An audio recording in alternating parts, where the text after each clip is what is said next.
पाकिस्तान में हर तरह की चाइनीज गाड़ी आई, लेकिन डालो की कैटेगरी में कुछ भी खास नहीं आ रहा था, इसलिए ये सब चेंज कर दिया है। और यह है BYD शार्क 6 2026 मॉडल।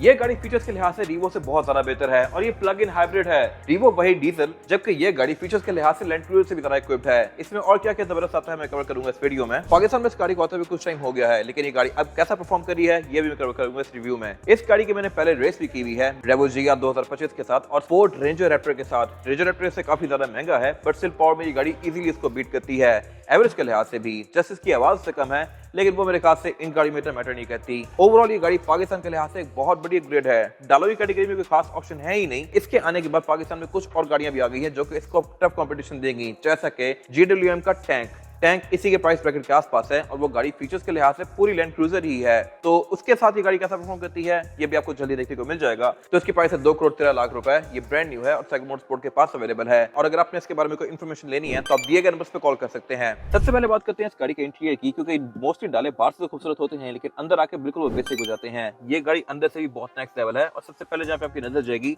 वो है इसकी मैसिव स्क्रीन, और यहाँ पे डिटेल्स भी बहुत सारा वर्क किया गया है, लिटरली रेंज रोवर लेवल का। अगर मैं गाड़ी की हेडलाइट्स ऑन करता हूँ तो हेडलाइट आपको यहाँ पे ऑन हुई शो होंगी। इसी तरह अगर मैं बीम देता हूँ तो बीम की अलग से लाइट ऑन होगी। इसके अलावा अगर मैं इस गाड़ी का कलर चेंज करना चाहूँ तो वो भी यहाँ से कर सकता हूँ। पाकिस्तान में इसके 3 ही कलर आते हैं, लेकिन यहाँ पे 5 दिए गए हैं। मैं यहीं से बैठ के इसकी विंडोज को भी रोल डाउन कर सकता हूँ। जिस विंडो को आपने जितना रोल डाउन करना है आप उतना कर सकते हैं। जैसे मैंने अगर इसको हाफ पे छोड़ूंगा तो रेड विंडो हाफ ओपन होगी। आप चारों विंडोज को इकट्ठा यहाँ से कंट्रोल कर सकते हैं और चारों विंडोज को इकट्ठा ओपन क्लोज भी यहीं से ही कर सकते हैं। तो ये मेरे ख्याल से एक मजे की चीज है। इस लैंडस्केप स्क्रीन को अगर आप वर्टिकल करना चाहें तो वो भी इस तरह से कर सकते हैं, लाइक दिस। ये स्क्रीन रोटेट होती है और यहीं से आप इस गाड़ी के मोस्टली फीचर्स यूज करेंगे। इसकी सीट्स की हीटिंग वेंटिलेशन आप यूज कर सकते हैं और ये सीट्स हैं भी काफी खूबसूरत। ये अच्छी खासी सॉफ्ट बोल्स्टर्ड हैं और लेदर की क्वालिटी इसकी किसी जर्मन कार से कम नहीं है। ये सही मजेदार किस्म की सीट्स हैं और हीटेड वेंटिलेटेड दोनों हैं। ड्राइवर की सीट में मेमोरी फंक्शन भी आता है। सीट्स दोनों ही इलेक्ट्रॉनिकली एडजस्टेबल हैं और इसके हेडरेस्ट में प्रॉपर BYD की बैजिंग दी गई है, जो कि लुक्स को बहुत बेहतर बना रही है। फिर सेम यही लेदर कंटिन्यू किया गया है इसके डैशबोर्ड पे भी, और डैशबोर्ड में कुछ ये ऑरेंज कलर की स्ट्रिप्स कंटिन्यू की गई हैं, जो कि अगेन लुक्स को थोड़ा स्पोर्टी बनाती हैं। एयर वेंट में भी ये ऑरेंज कलर के कॉलर्स दिए गए हैं और सेम लेदर इसका डोर्स में भी कंटिन्यू किया गया है। डोर पैनल भी इस गाड़ी के अच्छे खासे मैसिव हैं और साउंड सिस्टम इसमें आता है DYN ऑडियो का, जो कि चाइनीज ब्रांड है और इसका साउंड सिस्टम चाइना में बहुत अच्छा समझा जाता है। और डैशबोर्ड में एक सबवूफर भी दिया गया है। फिर स्क्रीन के बारे में मजेदार चीज ये है कि अगर ये वर्टिकल है और आप गाड़ी को बंद करेंगे तो ये अपनी जगह पे आती है इस तरह से। फिर जैसे आप गाड़ी में बैठ के गाड़ी को ऑन करेंगे तो ये स्क्रीन दोबारा घूमेगी और ये एक मेरे ख्याल से मजे की चीज है, जिससे आप लोगों को थोड़ा सा लोगों के सामने चस्का मार सकते हैं। क्लाइमेट कंट्रोल की गाड़ी डुअल जोन ऑफर करती है। इसमें Bluetooth, aux, navigation, USB, Android auto, Apple CarPlay ये सब आता है। और कैमरास भी इसमें 360 आते हैं। More of that later. Angles के लिहाज से भी ये गाड़ी बहुत जबरदस्त है और इसका चेसिस भी ट्रांसपेरेंट है, यानी कि ये गाड़ी आपको नीचे का व्यू भी देगी। फिर इसकी जो गाइडलाइंस हैं ये भी डायनामिक हैं। और इसके अलावा अगर बात की जाए इससे नीचे वाले एरियाज की तो एयरवेंट्स भी यहाँ पे इतना नीचे दिए गए हैं क्योंकि स्क्रीन घूमती है। अगर वैसे इसकी नॉर्मल जगह पे हो तो फिर इसके एयरवेंट्स आपको काफी नीचे फील होंगे। फिर इन एयरवेंट से नीचे यहाँ पे इसका वायरलेस चार्जर दिया गया है। ये गाड़ी फास्ट वायरलेस चार्जिंग सपोर्ट करती है, जो कि एक बड़ी फिट चीज है। और फिर यहाँ पे ये NFC का कार्ड दिया गया है, एरिया दिया गया है। उससे पीछे इस गाड़ी का ये मेन एरिया है जहाँ पे इसके कंट्रोल्स दिए गए हैं और ये काफी हद तक फोर्ड रेंजर रैप्टर से इंस्पायर्ड है। उसमें भी सेम ऐसे ही गियर आता है और इसको आप इस तरह से गियर में स्विच कर सकते हैं इलेक्ट्रॉनिकली। फिर पीछे कुछ ये लैम्बो की तरह के स्विचेस दिए गए हैं और ये इसके फिजिकल बटन्स हैं पार्किंग वगैरह के, ऑन ऑफ के। और फिर यहाँ पे कुछ और कंट्रोल्स दिए गए हैं। बाकी इसका सेंटर कंसोल भी स्पेस के लिहाज से डिसेंट है। स्पेस के साथ साथ इसमें यूटिलिटी भी काफी दी गई है। यहाँ पे C2C आउटलेट है, नॉर्मल USB पोर्ट है और सिगलेटर वगैरह भी यहाँ पे आता है। लेदरी क्वालिटी इसमें हर जगह काफी जबरदस्त दी गई है और प्रॉपर यहाँ पे ग्रैब हैंडल है, जो कि ऑफ रोडिंग में आपको गाड़ी के अंदर जम के बैठने में काफी हेल्प करते हैं। स्टीयरिंग व्हील भी इसमें पूरा ही लेदर शीट है और ये हैवी बॉटम कट। मीटर भी इस गाड़ी का आजकल की मोस्टली कार्स की तरह पूरी ही स्क्रीन है और इसमें भी डिटेल्स पे काफी वर्क किया गया है। इसमें TPM वगैरह तो आता ही है, लेकिन इसके सेंटर में जो ये BYD बना हुआ है, ये अगर आप इसकी ब्रेक दबाएंगे गाड़ी की तो इसमें भी ब्रेक लाइट शो होती है और शेडो भी इवन ज्यादा हो जाता है। तो ये मेरे ख्याल से बड़ी मजे की चीज है और इसमें डिटेल्स पे काफी गौर किया गया है। फिर अगर आप इसके फ्यूल टैंक वगैरह के एरिया पे गौर करें तो यहाँ पे 2 गेज दिए गए हैं, एक फ्यूल का गेज और बैटरी का गेज। तो ये कंबाइंड आपको यहाँ पे रेंज बताएगी। और फिर स्टीयरिंग व्हील से पीछे इसका ये हेडअप डिस्प्ले दिया गया है, जो कि अगेन डालो की कैटेगरी में इस गाड़ी ने पाकिस्तान में पहली बार इंट्रोड्यूस करवाया है। इससे पहले पाकिस्तान में रीवो आ रहा था। फीचर्स के लिहाज से वो गाड़ी इससे आधे से भी कम थी। स्टीयरिंग व्हील इस गाड़ी में पूरा ही लेदर स्टिच्ड है और यहाँ पे ऑरेंज स्टिचिंग कंटिन्यू की गई है, जो कि इसकी लुक्स को बेहतर बनाती है। फिर इसके अलावा ये स्टीयरिंग व्हील मल्टीमीडिया वाला है। यहाँ पे एडॉप्टिव क्रूज कंट्रोल की सेटिंग्स की गई हैं, यहाँ से आप इसका मल्टीमीडिया यूज कर सकते हैं।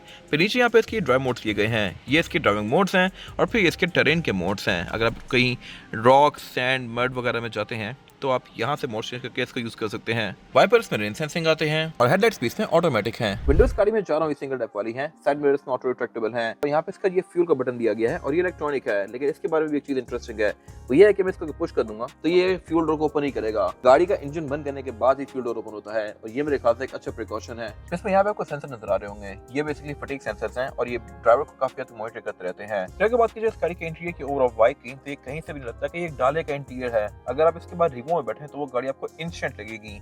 ये गाड़ी इंटीरियर के लिहाज से मेरे ख्याल से लैंड क्रूजर से भी ज्यादा खूबसूरत है।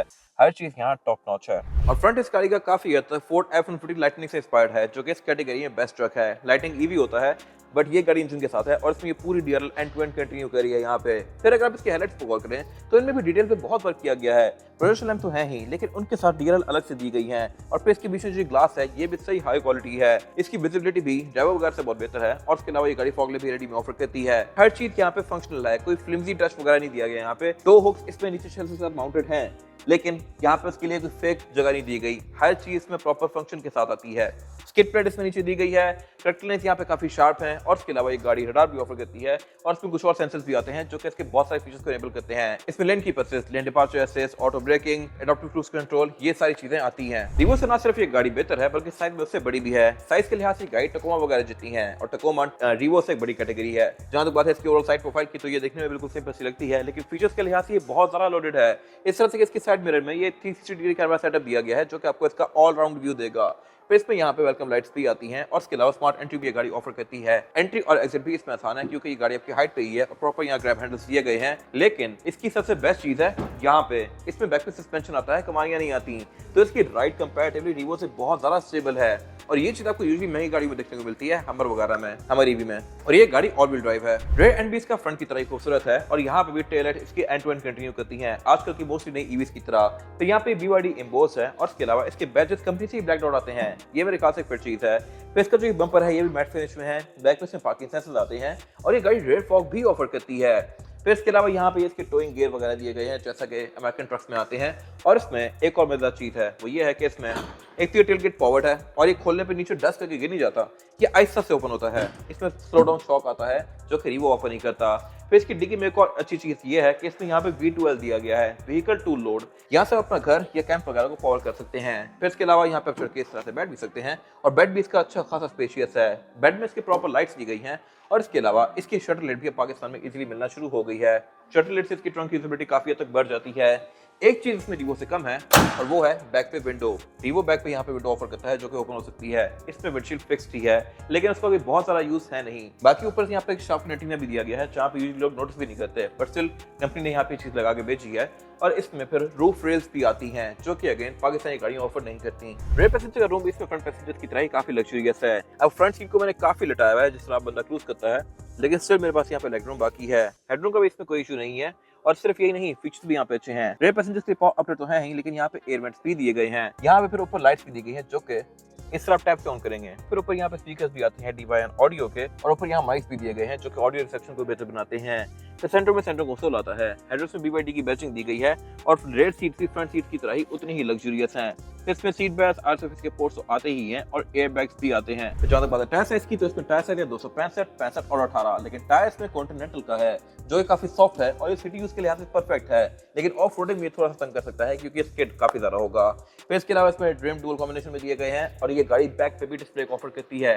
बैक डिस्क ब्रेक डेवो में नहीं आती। मोस्ट ऑफ द टाइम ये गाड़ी ऑल व्हील्स से चलती है, लेकिन अगर इसकी बैटरी एंड हो जाए तो फिर ये गाड़ी सिर्फ फ्रंट व्हील्स पे आ जाती है। अगर आप इसको फुल रेस देंगे इंजन पे तो इसका फ्रंट व्हील स्पिन होगा, रेयर नहीं। और ये मेरे ख्याल से थोड़ी सी डिफरेंट चीज है, हालांकि मोस्टली डाले most of the time back tyres पे चलते हैं। बाकी इसके अलावा यहाँ पे एक डोर दिया गया है जो कि इसके फ्यूल के लिए है। फ्यूल पे गाड़ी आपको 700 की रेंज देगी। राइट पे एक और डोर दिया गया है जहाँ से आप इस गाड़ी को चार्ज कर सकते हैं। फिर बोर्ड इस गाड़ी में BMW की तरह डबल टैप से ओपन होता है और इसको फिर फ्रंट पे आकर सिर्फ ऊपर उठा देंगे, यहाँ पर आपको कोई हुक ढूंढने की जरूरत ही नहीं है। इंजन इस गाड़ी में 15 CC turbo charge plug in hybrid आता है और ये गाड़ी 427 हॉर्स पावर प्रोड्यूस करती है जो कि अगेन सेम फिगर है साइज के लिहाज से।